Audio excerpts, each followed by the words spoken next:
तो दोस्तों एपिसोड 6 की शुरुआत होती है और हम देखते हैं कि जो सांगटे है वो सो गया होता है काउच पे और उसने पी लिया होता है दारू। तो जैसे ही गांगटे ये देखता है तो उसे थोड़ा सा गुस्सा आता है और बाद में वो ढूंढने चला जाता है मुनियंग को। उसके बाद जो मुनियंग है उससे पूछती है कि तुम्हें पता कब चला। तो उसने कहा कि वो पहली बार जब तुमने मुझ पे हमला किया था और जब मैंने तुम्हारी आंखों में देखा तो मैं तभी पहचान गया था तुम्हें कि तुम कौन हो। तो वो कहती है कि मुझे अब गुस्सा आ रहा है कि तुम इतना एक्टिंग कर क्यों रहे थे, तुम ऐसा प्रिटेंड क्यों कर रहे थे कि तुम मुझे नहीं जानते हो। तो जो गांगटे है वो भी कहता है कि तुम भी तो यही कर रही थी। उसके बाद वो कहता है कि मैं इसलिए कर रहा था क्योंकि मैं शर्मिंदा था, क्योंकि मैं भाग गया था, तुमने मेरी जान बचाई थी और उस दिन मुझे तुम्हारा साथ देना चाहिए था पर मैं वो वहाँ से भाग गया, इसलिए मैं तुम्हें फेस नहीं कर सकता था, इसलिए मैं ऐसे प्रिटेंड कर रहा था कि मैं तुम्हें नहीं जानता हूँ। उसके बाद जो सांगटे है वो उठ जाता है। उठने के बाद वो गांगटे को कहता है कि देखो मैंने प्रॉमिस कर दिया है कोमुनियंग को कि मैं यहाँ पे रहने वाला हूँ, मैं उसका नया इलस्ट्रेटर बन जाऊँगा। तो जो गांगटे है वो भड़क जाता है, उस पर चिल्लाने लगता है, कहता है कि मुझे दिखाओ वो पेपर। तो वो पेपर लेता है और बाद में पेपर को फाड़ देता है पूरी तरह से। और हम देखते हैं कि जो सांगटे है जैसे ही ये देखता है तो वो सीधा झगड़ना शुरू कर देता है गांगटे के साथ में और उसको पीटना शुरू कर देता है, उसे बाहर लेके जाता है और पटक देता है। और वो गांगटे की बात सुनने को तैयार ही नहीं होता। तभी जो कोमुनियंग है वहाँ पे आती है और रोक लेती है उसे। तो वो कोमुनियंग की बात सुन लेता है और बाद में चुपचाप अंदर चला जाता है। तो ये सब होने के बाद जो गांगटे है वहाँ से जा रहा होता है और जाते वक्त उसे बचपन की बात याद आती है। तो बचपन में वो जो कराटे है उसमें अपना रेड बेल्ट लेके आता है। तो जैसे वो रेड बेल्ट लेके आता है अपनी मम्मी को दिखाता, तो जो उसकी मम्मी है उस पर चिल्लाने लगती है, कहती है कि तुमने सांगटे को अकेले क्यों घर पे भेज दिया, देखो उसको लोगों ने पीट दिया। मतलब वो मेंटली डिसेबल था, तो जो बच्चे थे वो उसे बहुत ज़्यादा पीटा करते थे, तो उससे मुँह पर बहुत ज़्यादा चोट आई थी। तो उसकी मम्मी उस पर बहुत चिल्ला रही थी। तो जो गांगटे है वो तभी भड़क गया, कहता है कि मैं क्या पूरा ज़िंदगी उसका ख्याल रखते रहूँगा। जो गांगटे है वो गांगटे को बिलोंग करता है, यानी कि मैं हूँ और सांगटे अलग है। तो जो सांगटे वहाँ पे बैठा होता है तो ये सुन के बहुत ज़्यादा खुश हो जाता है। तो कहता है हाँ, जो गांगटे है वो गांगटे को बिलोंग करता है, ना कि सांगटे को। और उसके बाद जो गांगटे है वो अपना जो बेल्ट है वहीं पे फेंकता है और कहता है कि मैं सिर्फ चाहता हूँ कि जो मेरा भाई है वो मर जाए कुछ भी करके। तो ये कह के वो वहाँ से भाग जाता है, पर जो सांगटे है उसका बेल्ट उठा लेता है और उसके पीछे भागना शुरू कर देता है। उसके बाद हम देखते हैं कि जो गांगटे है वो एक उसके बाद हम देखते हैं कि जो गांगटे है वो भागते भागते पहुंच जाता है एक जमे हुए लेक पे और उसके पीछे पीछे जो सांगटे है वो भी पहुंच जाता है। पर क्योंकि वो जमा हुआ बर्फ़ होता है तो वो उधर फिसल के नीचे गिर जाता है। तभी जो गांगटे है उसे आके उठने में मदद करता है और फिर बाद में दोनों के बीच में वापस से दोस्ती जैसी हो जाती है और बाद में वो लोग उधर ही बर्फ़ पे खेलने लगते हैं। जो उसका डायनासोर है वो फेंकने लगता है, पर जो गांगटे है वो गलती से फेंक देता है उस डायनासोर को जो कमज़ोर बर्फ़ होता है उस उधर। और सांगटे को ये बात समझ में नहीं आती और वो भागा भागा चला जाता है उस कमज़ोर बर्फ़ पे। उतने में हम देखते हैं कि जो कोमुनियंग होती है बचपन में वो वहाँ पे बैठ के देख रही होती है सब कुछ, और उतने में जो वो बर्फ़ है वो टूट जाती है और जो सांगटे है वो नीचे पानी में गिर जाता है। और जो गांगटे है वो सोच रहा होता है कि वो करे क्या, वो उसे बचाए या ना बचाए। और फाइनली वो डिसाइड करता है कि अपने भाई को नहीं बचाएगा, वो भाग के वापस जा रहा होता है। पर जैसे ही वो आधे रास्ते तक पहुंचता है तो वापस से वो घूमता है और जाता है उसे बचाने के लिए और उसे ऊपर खींचने में मदद करता है। पर जैसे ही वो उसे ऊपर खींचता है वो अंदर रह जाता है, यानी कि वो खुद पानी में गिरा हुआ रह जाता है। और क्योंकि जो सांगटा है उसकी जो मेंटल कैपेबिलिटी इतनी ज़्यादा है नहीं, तो वो उसे छोड़ के ऐसे ही चला जाता है। तभी जो कोमुनियंग है वहाँ पे मौजूद एक फूल उठाती है और वो फूल के पत्ते तोड़ के डिसाइड करती है कि वो उसे बचाएगी कि नहीं बचाएगी। तो जो लास्ट वाला जो पत्ता आता है उस पर वो सोचती है कि अब वो जाके उस बच्चे को बचा देगी। तभी वो वहाँ पे जाती है और एक जो आइस का बड़ा सा ब्लॉक है वो पानी में फेंक देती है। उसके बाद हम देखते हैं अगले दिन जो जूरी की मम्मी है वो मिलने आती है गांगटे से। तो गांगटे का चेहरा देखती तो कहती है कि तुम्हें मारा किसने। तो वो कहता है कि मुझे सांगटे ने मारा। तो सांगटे को चिल्लाने लगते हैं। तो गांगटे कहता है कि सांगटे घर पे नहीं है। तो उसके बाद उसे सब कुछ बताता है। तो वो तो कहता है ये तो अच्छी बात हो गई ना कि अब जो सांगटे है वो इलस्ट्रेटर बनने वाला है। तुम कब तक अपने भाई को अपने पीछे पीछे लेके घूमते रहोगे, कब तक तुम उसकी केयर करते रहोगे, ऐसा हमेशा तो नहीं हो सकेगा ना। उसके बाद हम देखते हैं कि जो मैनेजर है वो जाता है कोमुनियंग से मिलने के लिए। तो जो दरवाज़ा है वो सांगटे खोलता है। तो सांगटे दरवाज़ा खोलता है, बाहर देखता है इन दोनों का चेहरा, तो वापस से बंद करता है और बाद में उसे लॉक कर देता है। और उसके बाद जो गांगटे है वो भी वहाँ पे पहुँच जाता है। तो जैसे वो वहाँ पे पहुँचता है तो जो सांगटे है वो उसे जाके कहता है सॉरी, मैंने तुम्हें कल बहुत ज़्यादा मार दिया। उसके बाद जैसे ही ये बात पता चलती है जूरी को कि जो गांगटे है वो शिफ्ट हो गया है कोमुनियंग के घर पे, तो वो ज़ोरों से रोने लगती है बेड पे सो के, और जो कोमुनियंग है उसे गाली दे रही होती है।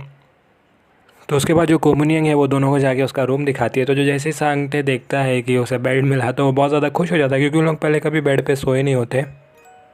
उसके बाद जो हम देखते हैं कि जैसे रात होती है तो जो सांगटे है वो देखता है एक बेसमेंट की तरफ, तो वो बेसमेंट के नीचे जा रहा होता है। तभी कोमुनियंग उससे आके रोक लेती है और कहती है कि क्या तुमने ब्लू बियर्ड की स्टोरी सुनी है। तो जो ब्लू बियर्ड था वो उसके पास बहुत ही बड़ा बंगला था, उसमें अकेला रहता था।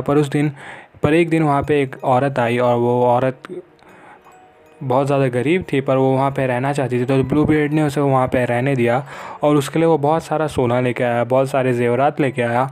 पर उससे सिर्फ इतना सा कहा कि तुम चाहे जो हो जाए, तुम जो बेसमेंट है उसमें मत जाना।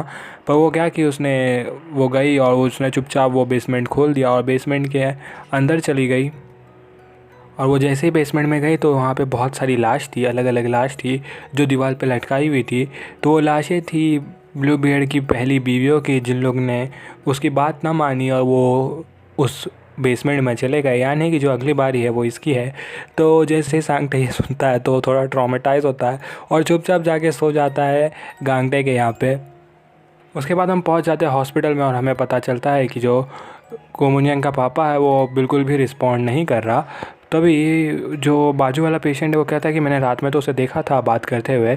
उसके बाद जैसे ही डॉक्टर बाहर जाता है और हेड नर्स वहाँ पे मौजूद होती है तो वो कुछ कहने लगता है। वो कहता है कि जो मुनियंग की जो मम्मी थी वो एकदम से एंजल जैसी थी। तो जैसे ही मुनियंग सो के उठती है तो वो देखती है कि जो पूरे घर की साफ़ सफाई है वो इन दोनों ने कर दिया होता है, जल्दी उठ के हर कोना साफ़ कर दिया होता है। और जो सांगटे है वो ज़मीन साफ़ कर रहा होता है फाइनली में। और उतने में जो गांगटे है वो इन लोग सबके लिए नाश्ता बना के तैयार कर चुका होता है। उसके बाद हम देखते हैं कि जो वो लेडी थी जो गांगटे को कह रही थी कि उसके बेटी के साथ शादी कर लेने के लिए, वो वापस से फ़ोन पे बात कर रही होती है और कहती है कि मेरी बेटी है ना वो आज आने वाली है यहाँ पे हॉस्पिटल में, जो गांगटे है उससे मिलने के लिए। उसके बाद हम देखते हैं कि जो सांगटे है वो अपनी जो ड्राइंग है वो कंप्लीट कर रहा होता है, उसने अच्छे खासे फूल बना दिए होते हैं। तभी जो डॉक्टर है वो आके यहाँ पे कहता है कि ये तो इनकम्प्लीट है, यहाँ पे तो मुझे दिख ही नहीं रहा है कि यहाँ पे बटरफ्लाई कहाँ है, इसमें बटरफ्लाई होनी चाहिए थी। तो जो सांगटे है वो कहता है कि नहीं नहीं, मैं बटरफ्लाई नहीं बनाऊंगा, चाहे जो हो जाए मैं ये बटरफ्लाई नहीं बनाने वाला हूँ। उसके बाद हम देखते हैं जी कि जैसे इन लोग हॉस्पिटल में पहुंचते हैं तो जो कोमुनियंग है उसे लगता है कि उसका कोई पीछा कर रहा है।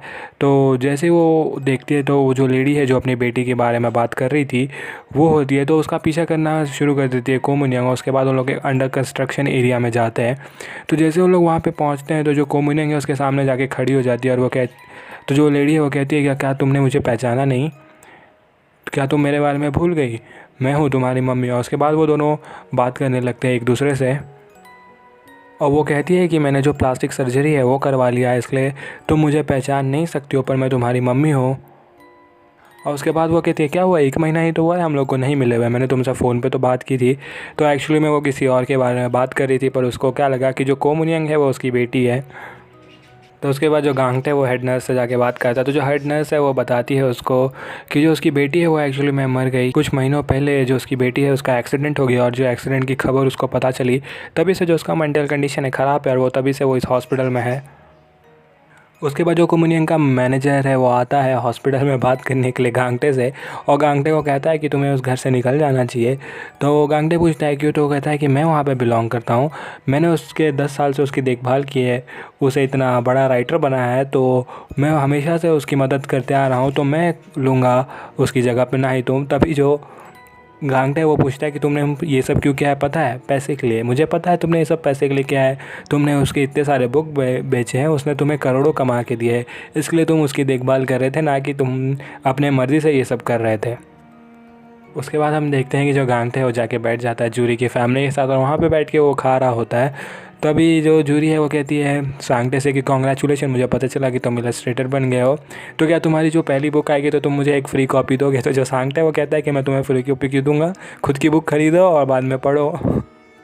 उतने में हम देखते हैं कि जो कोमुनियंग है वो देख लेती है उसे। वो जैसे देखती है कि जो सांगटे और गांगटे दोनों बैठ के जूरी की फैमिली के साथ खा रहे होते हैं तो उसे थोड़ा सा और गुस्सा आ जाता है और वो घूमती है जैसे। तभी जो वो लेडी है उसके पीछे वापस से खड़ी होती है तो उसे वो बोलना शुरू कर देती है कि जो मेरी माँ है वो मर चुकी है, उसके हाथ पैर घुमा गए थे और उसका जो गला है वो काट दिया था और उसके जो सर है उससे खून आ रहे थे, जो मेरी माँ है वो मर चुकी है। तो जैसे ही कोमुनियंग उसे ये सब कहती है तो उसके वो बहुत बड़ा झटका पड़ता है और वो वहीं के वहीं बेहोश हो जाती है। फिर हम देखते हैं जैसे रात होती है और जो कोमुनियंग है वो सो रही होती है तो जो उसके सपने में जो साया है वो वापस से लौट जाता है और उसके सर पे मंडरा रहा होता है और फिर वो रोने लगती है कि तभी जो गांगटे है उसके रूम में आ जाता है, यानी कि वो बाहर घूम रहा होता है और वो जैसे ही सुनता है तो अंदर फटाक से भाग के आ जाता है।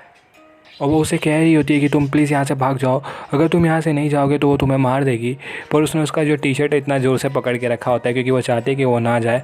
तो जो गांगटे है उसे ज़ोर से पकड़ लेता है और कहता है कि तुम टेंशन मत लो, मैं तुम्हें छोड़ के नहीं जाऊँगा फिर से।